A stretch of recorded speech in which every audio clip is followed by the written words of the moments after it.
Front. Oh dear, what the heavens, hang on. Well, good morning, everybody. Welcome to day 28 of the Democrat shutdown. We're almost a month into this, and we wanted to highlight a couple of things and a few members this morning. There are some very important developments. But before we get to all that, one of the things that we wanted to note is that really it's painfully obvious to everyone the true motivation of the Democrats' historic obstruction has now become very clear for everyone. I want to use a little simple, Lily, if you show me this real quick. Just real quick, simple facts, because these things get obscured too much. But there are simple facts about the Democrat shutdown that everybody needs to recognize. Here's 4 of them. First of all, we have to have Democrats to reopen the government.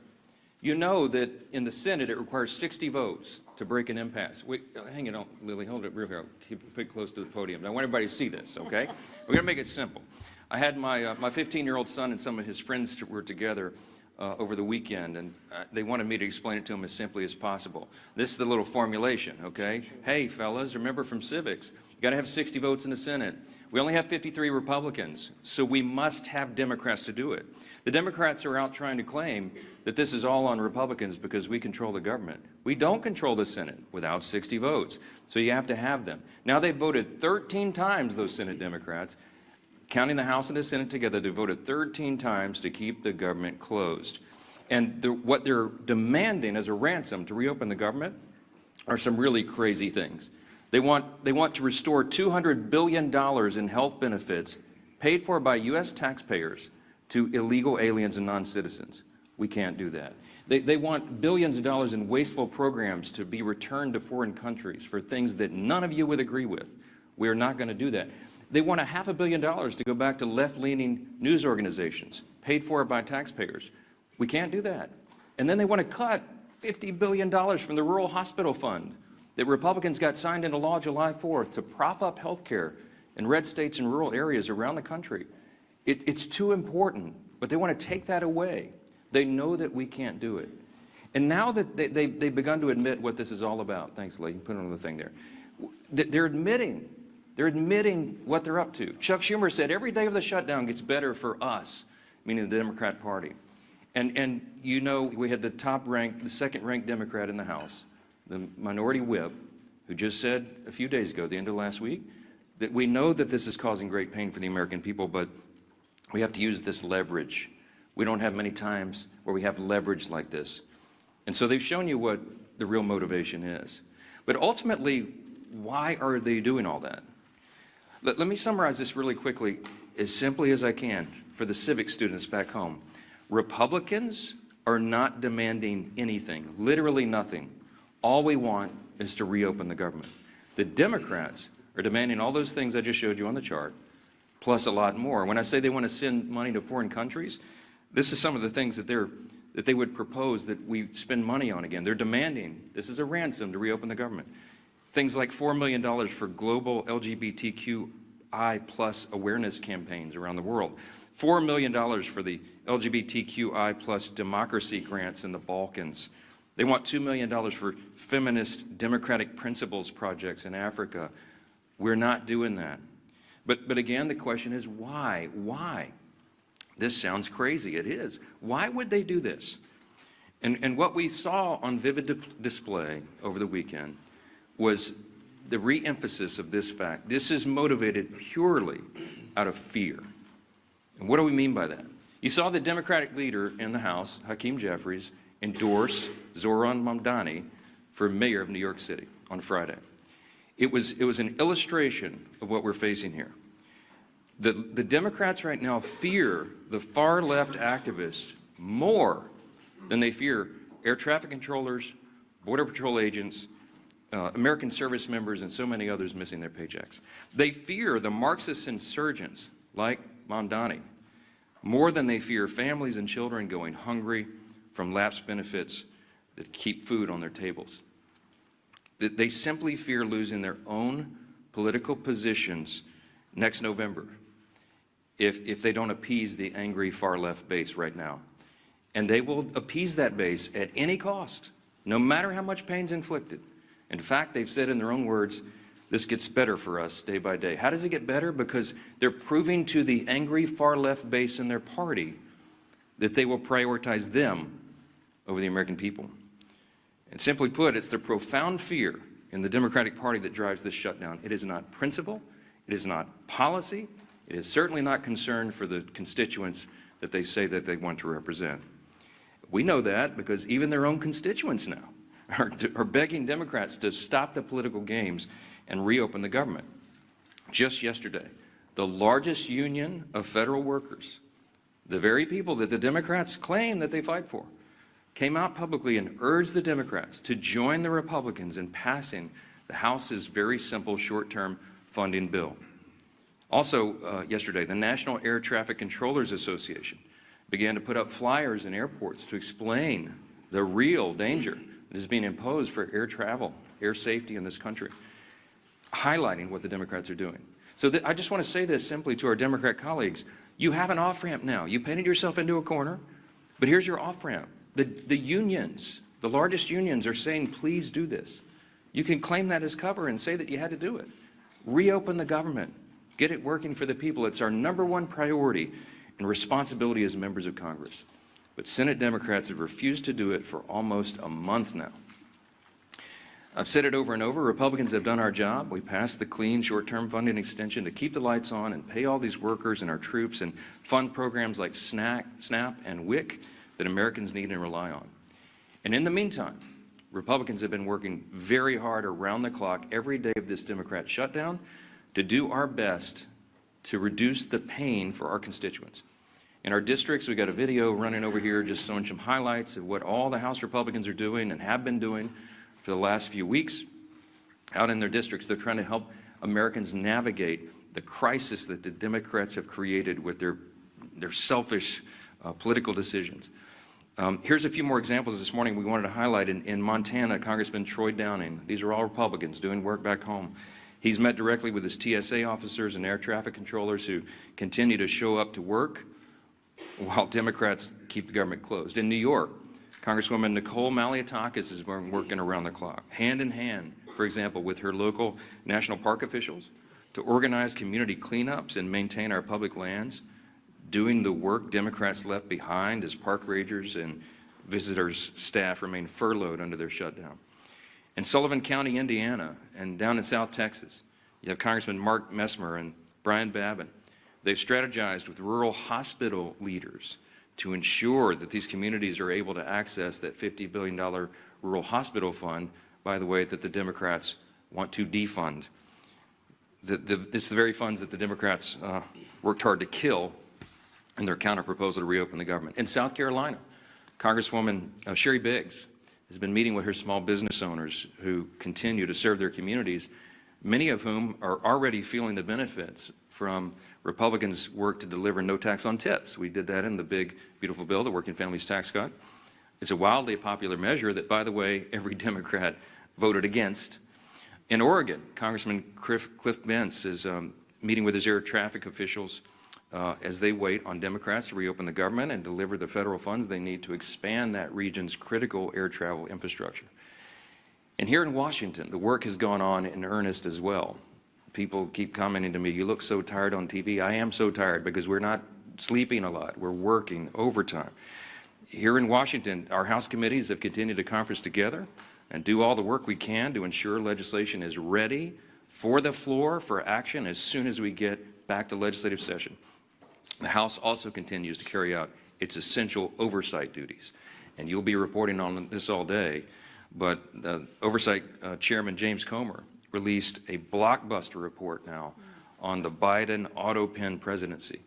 And this report includes 47 hours worth of transcripts and testimony revealing that every executive action signed by the auto pen without written authorization from President Biden should be voided. This is an unprecedented situation in American politics and government. The actions of President Biden simply were not all his own actions, and there are major implications to that, including all the pardons that he signed. But don't get me started. Okay, on Friday, the Energy and Commerce Chairman, Brett Guthrie, these are all Republican actions, he launched a bipartisan investigation into the NBA's handling of betting and illegal gambling allegations following the recent shocking reports that raised questions and integrity concerns. And as we covered last week, the House Oversight Committee also delivered its third batch of files from the Epstein investigation, now totaling 43,000 pages and documents, pieces of evidence, including personal flight logs, financial ledgers, daily calendars, and diaries of Epstein himself. Republicans are here in Washington, and we're out in our district, fanned out across the country, doing good work on behalf of the people we serve and represent. And what are the Democrats doing? You've seen it. They're posting TikTok videos. They're bragging about using the American people's pain as their political leverage. And House Republicans are taking this day by day, just like the rest of the country. We have our House Republicans on a 48-hour return notice so they can get back, understanding that some flights may well be delayed. But to get everybody back here as soon as possible, as soon as the Democrats decide to do the right thing and reopen the government, we will get back to immediate and urgent and necessary business on the House floor itself. We're anxious to get back to that, but we cannot have a regular legislative session until the Democrats do their most basic responsibility to reopen the government and get this moving again. So today we're fortunate to be joined by several of our good friends and colleagues here, all members of the Republican Study Committee, and the chairman of that committee, the largest caucus of conservatives in Congress, is Representative August Pfluger from Texas, and we're glad to have him as well.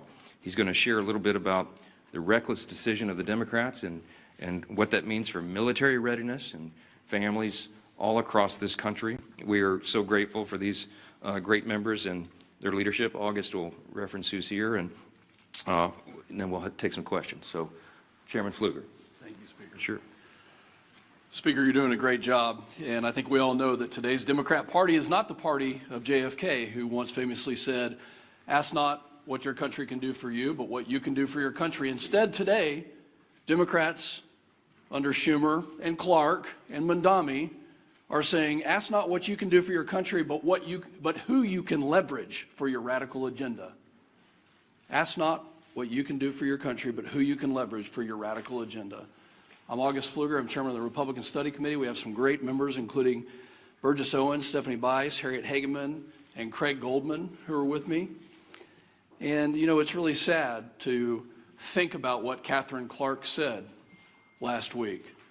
She said, of course, there will be families that are going to suffer, but this is one of the few leverage times we have. My colleagues stand for families. The Republican Party stands for families because we believe, we know that our greatest asset in this country is the American family, that our country rests on the shoulders of families, that the Republican Party will always advocate for families, that we will look up for families, that we will legislate to prosper families. And instead, the family is only a point of leverage for our Democrat colleagues. How sad is that? You know, I'm thinking about military families right now. I'm thinking about that soldier who is deployed around the globe to keep our country safe, to push back against a threat. And I'm thinking about that phone call that soldier probably received this year, this month, in the last couple of days, asking whether or not they're going to get a paycheck, talking about the new baby at home, trying to figure out if they're going to be able to pay their rent or even buy some groceries or put gas in the car. I was there. I'm a veteran. I've been serving on active duty when shutdowns happened. This is a very stressful time for military families. And commanders right now, instead of being focused on the mission, instead of being focused on the threat, instead of being focused on the training and the exercises that keep our readiness and our lethality at the highest possible levels, now they're focusing all of their attention on making sure that their families of their subordinates, their soldiers and their airmen, their Marines, their sailors, are taken care of, that they actually have the resources. And we have members of the Republican Party who are in our communities right now convening groups of community leaders and banks, food banks, and other resources. Because Schumer has chosen not to pay them, now communities are having to take up with 0% interest bridge loans.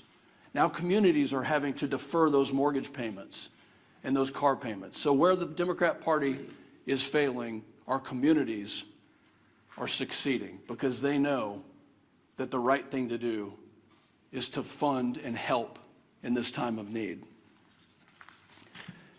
You know, the enemy has not shut down.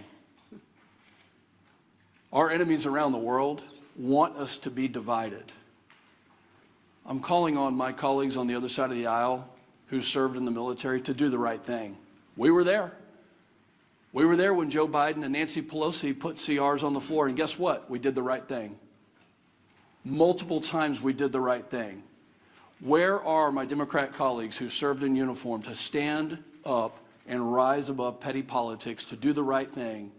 Have you not gone home to your districts to hear from your military communities, from your federal workers?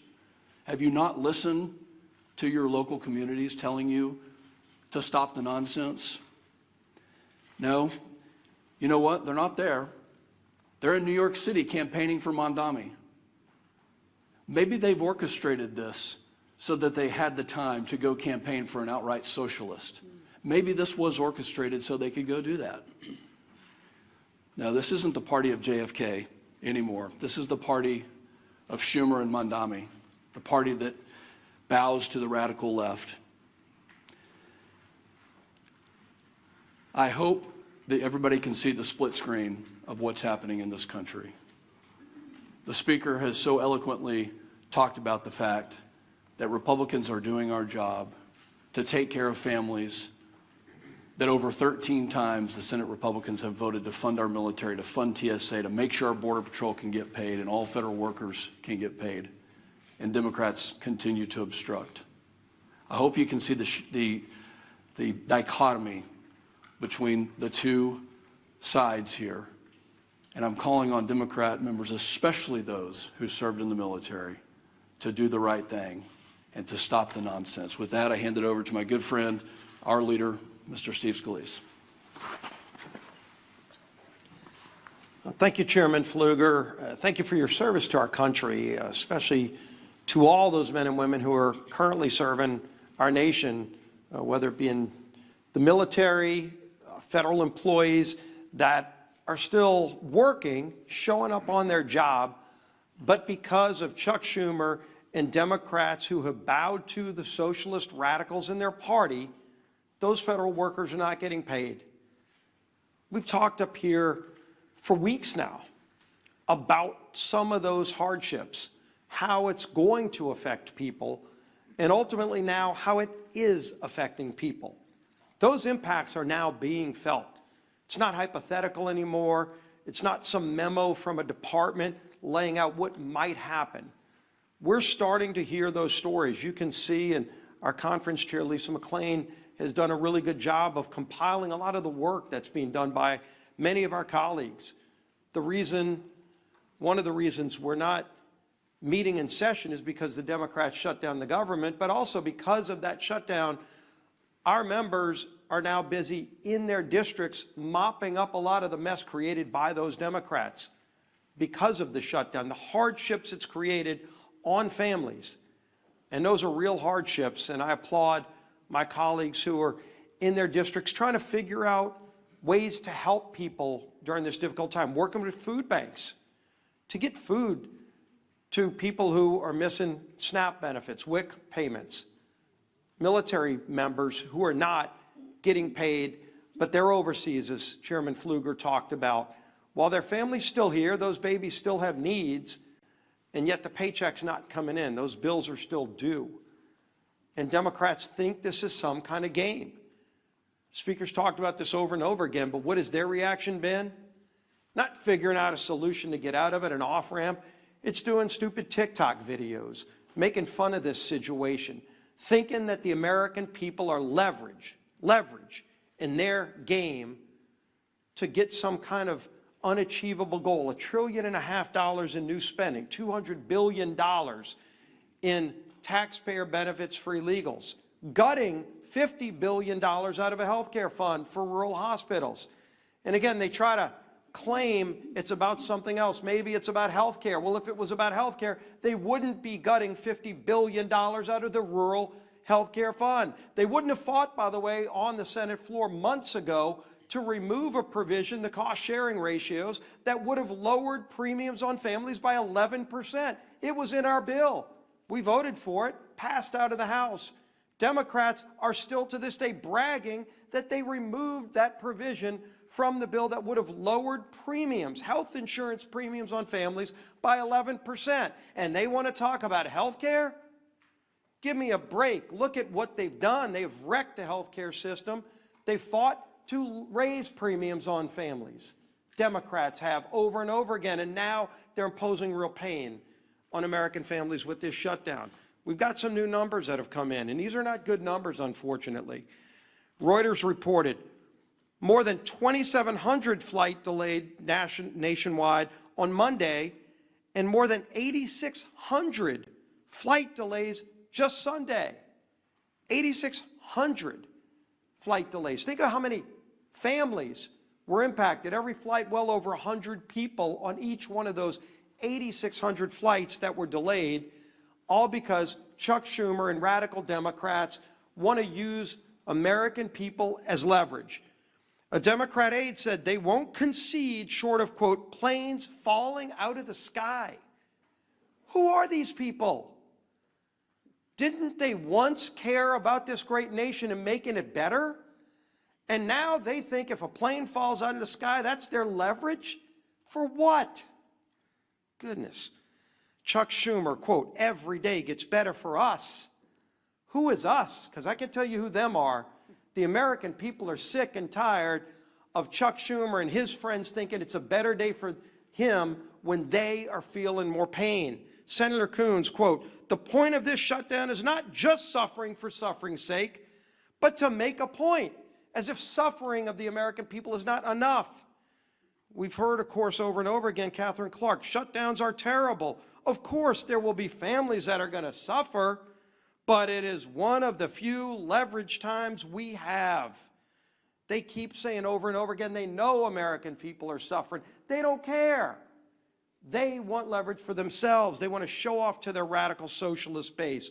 Bernie, of course, Bernie Sanders, who was on the stage with AOC over with Mandami the other day with their socialist love fest. Bernie, quote, you reopen the government and we lose our leverage. That's what this whole shutdown is about. They're telling you what they mean. Democrat source in the Hill article last week that we talked about, quote, we would have enough votes to reopen the government if people were not terrified of getting the guillotine. This is Democrats being afraid of their own base because their base is so radical that they're afraid of their base. The American Federation of Government Employees, we talked about this yesterday, came out and said, quote, it's time to pass a clean continuing resolution and end this shutdown today. No half measures and no gamesmanship. Rep. Amelia Sykes said, quote, we know that people are going to suffer if we don't open the government. People will go hungry. Well, she knows it. She's causing that hunger, but let's put a point on this. In an ABC article regarding the 42 million Americans that are going to lose SNAP benefits next week, Joel Berg, who's the CEO of the nonprofit Hunger Free America, said this, quote, we are going to see the greatest hunger crisis since the Great Depression. And that's not hyperbole, that's just true. The greatest hunger crisis since the Great Depression, when 42 million people lose their SNAP benefits this weekend. What are these Democrats waiting for? This is not a game. This is not leverage. They're taking food off the table for families, for babies. It's disgusting. It's time to end the madness. They can go on the Senate floor today. Just 5 of them need to get courage. Just 5 of them need to get the courage to do the right thing and open the government today and end this pain and end the suffering that they've caused. Then we can go negotiate our differences. Yield to the whip. Tom Emmer.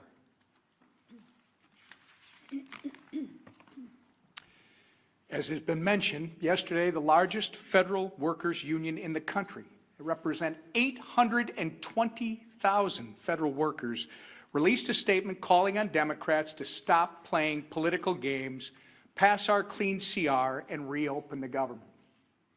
What was Chuck Schumer's response? Silence. Crickets. He declined to comment.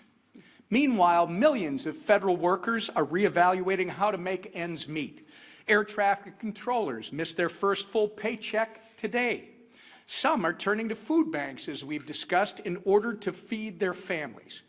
Here is what one Democrat and retired federal worker had to say about the current state of play. Quote, "The Democrats are the ones that actually, in the Senate side, shut down the government.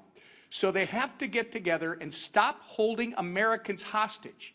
We're about to have people without food, and that's ridiculous. It's not worth it." Remember, that's coming from a Democrat and retired federal worker. Since Chuck Schumer and company won't listen to us, maybe they'll start listening to members of their own party. Enough is enough. You're playing politics with people's lives. And as Leader Scalise and the Speaker have reminded us, for what? So that you can appease the radical, pro-terrorist wing of your party. So that you can fundraise off of picking a fight with President Trump. It's not worth it. In fact, it's despicable and downright wrong. There's a nonpartisan government funding bill waiting in the Senate to be sent to President Trump's desk immediately. It will come to the floor for a vote for the 13th time this morning. Put an end to the madness. Do the right and reasonable thing that you did back in March, by the way, and vote yes on our clean CR. Instead of complaining about a new White House ballroom, how about you try doing your actual job and reopen the government for the people you were elected to serve? Our conference chair. Thank you and good morning, everyone. And I first want to extend a thank you to the RSC chair and the members of the RSC who are here today. And thank you for all the work that you've been doing in the district. I know we appreciate it, and more importantly, I know your constituents appreciate it. I know I've been standing at this podium with Speaker Johnson and House leadership for weeks now. And every time we have said the same thing. Republicans voted to keep the government open. Democrats voted to shut it down. Period. It is that simple. This week, more than any other week, the consequences become impossible to ignore. As of yesterday, more than 10,000 flights have been delayed because of staffing shortages. By the end of this week, nearly 2 million paychecks will be missed by Americans. And by Saturday, 42 million Americans will lose their SNAP benefits. Let that sink in. 42 million Americans will lose their SNAP benefits this Saturday because Democrats want to use them as leverage. This is real pain, real fear, and real consequences. And Democrats are using that as political leverage. And leverage for what? Ask them this. Leverage for what? To force through illegal benefits for illegal immigrants to the tune of $1.5 trillion? They'd rather do that and put 42 million Americans at risk of losing their SNAP benefits. That's what they're choosing. That's what they're choosing. Let that sink in for a minute. This isn't leadership. This is cruel and disgusting, and it's cruelty disguised as politics. Even the president of the largest federal workers union, and I don't know if you noticed that, but he doesn't exactly always cheer for Republicans, but this gentleman is actually begging the Democrats to do the right thing and end the shutdown.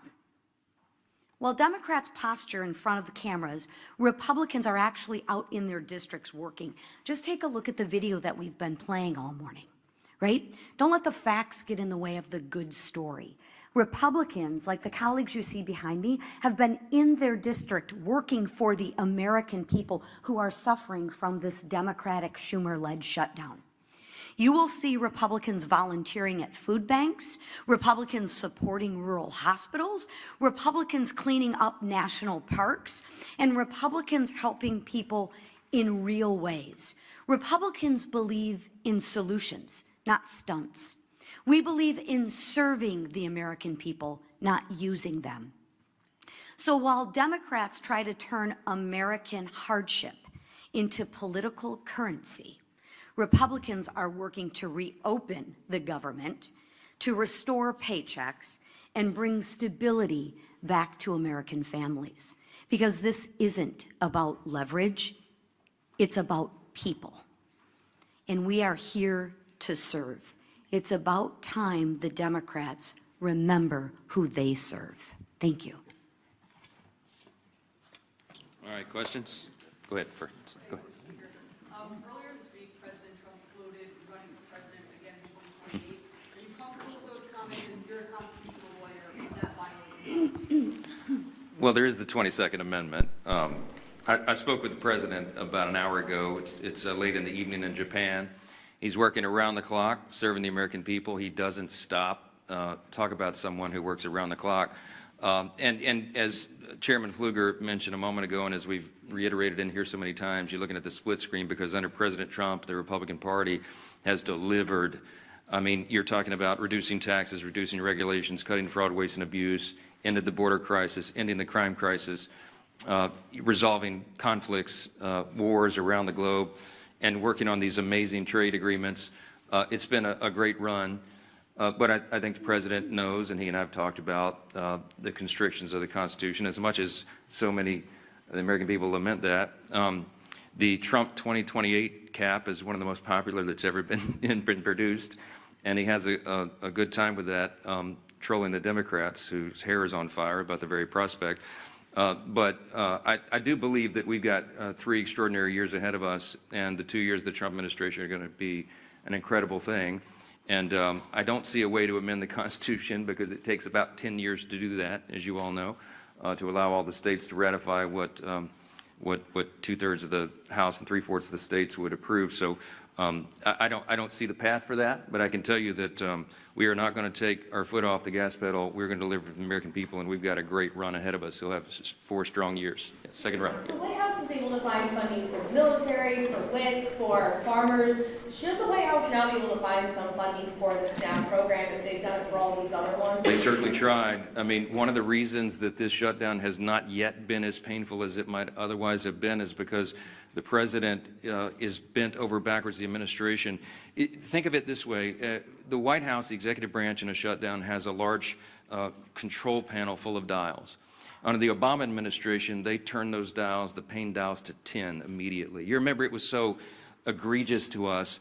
Speaking of our veterans, I mean, they put yellow crime tape around the World War II memorial so that people who'd served their country could not go visit the memorial. They wanted it to hurt. The Democrats have shown, and they've said in their own words, this is leverage. It gets better for them every day. They don't mind inflicting pain on the American people if they can somehow get some sort of political points out of it. The Republican Party is the opposite, and President Trump has proven that. Every day of this shutdown, he has tried to move funds around to find unobligated funds to cover the bases, to get the troops paid in the middle of October, and to make sure that WIC funding is not resolved. You know how he's getting women, infants, and children funding done? They did some very creative legal research I've quite admired. They found a statute in the 1930s that they could use to say that some of the tariff revenue could be used to cover nutrition because so much of that was transported over the border. So they've done some creative, amazing things to mitigate, to lessen the pain as much as possible. We've been out all over the country, all these Republicans. I mean, Craig Goldman flew in here to do this press conference with us, but he's been in Texas serving his constituents. Stephanie Bice been in Oklahoma. Harriet Hageman's been out west. You got Burgess Owens out in Utah. They've been serving their constituents, and August Pfluger, but they came in to help us articulate what's going on. All that effort has mitigated the pain, but we're running out of the resources. We want to fund SNAP, but they did the legal research and they could not find a 1930s era statute to bootstrap that one.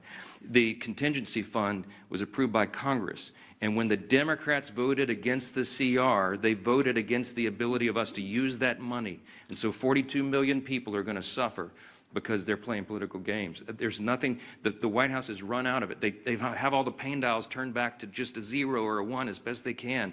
But when you're out of resources, they go all the way up. And it's out of their hands, it's out of our hands, and that's why we're so frustrated. You don't see the happy warrior Steve Scalise pound the podium very often.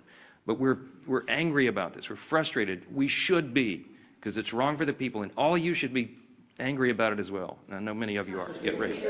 What's your reaction to yesterday's purge of senior ICE officials from field offices around the country? Are you worried that that's going to result in less experienced leadership at ICE? And again, when is it time for Congress to do some oversight? I don't know any of the details of that yet. I just heard about that literally. I was walking in, so I'm not going to comment on it until I find out the details. I know some of these things get misportrayed. Yeah, back row. Yeah. On the auto pen investigation and the oversight committee's report that was released this morning, some Senate Republicans have suggested that perhaps there isn't a legal avenue to void the pardons that were signed by by the auto pen and these executive authorities. Do you think that there is a legal avenue? That's what the investigation concluded, that any of those executive actions that were signed by the auto pen and the Biden administration should be void. Do you think that's possible? Nothing this incredible and insane has happened before. This was not something that the forefathers anticipated. It's unprecedented. There is no legal precedent because no previous president had an auto pen or had the audacity to have people signing things on their behalf when they didn't even know what was in it.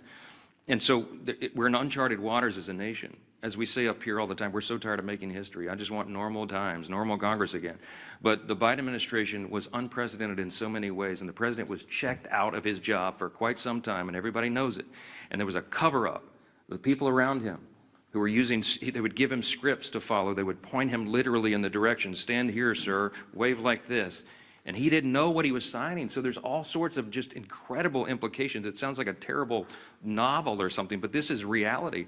And so the pardons, for example, he pardoned categories of violent criminals and turned them loose on the streets. And he didn't even know what the categories were, apparently, much less the individual people that he pardoned. They're invalid on their face. I mean, I used to be a constitutional law litigator. I would love to take this case and go into the courts and make that law to set the precedent. You can't allow a president to check out and have unelected, unaccountable, faceless people making massive decisions for the country. Think of the executive orders that were signed with the auto pen. When he paused LNG exports, liquefied natural gas, to our European allies around the world, I confronted him about it, by the way, the one meeting they allowed me to have with him as Speaker in the Oval. And he looked at me as if it hadn't happened, and he said, I didn't do that. And it occurred to me, he wasn't lying. He honestly didn't know. Do you know what the implications of pausing LNG exports were around the world? It made all of our European allies had to buy their natural gas from Vladimir Putin, which fueled his war machine, to go, conduct his war on Ukraine.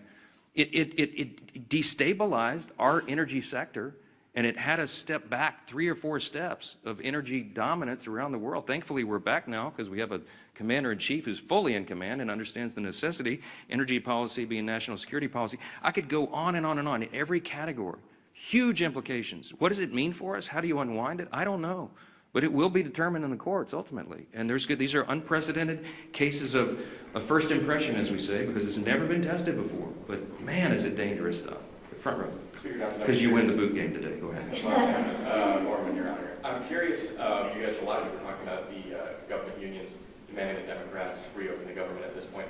Do you think that that is building on President Trump's gains with labor unions for the 2024 election? Do you think that this is a sign of a different relationship between House and Senate Republicans and federal government employees? Do you welcome these people in your tent? Of course. Claims that these are not traditional allies of yours in a lot of...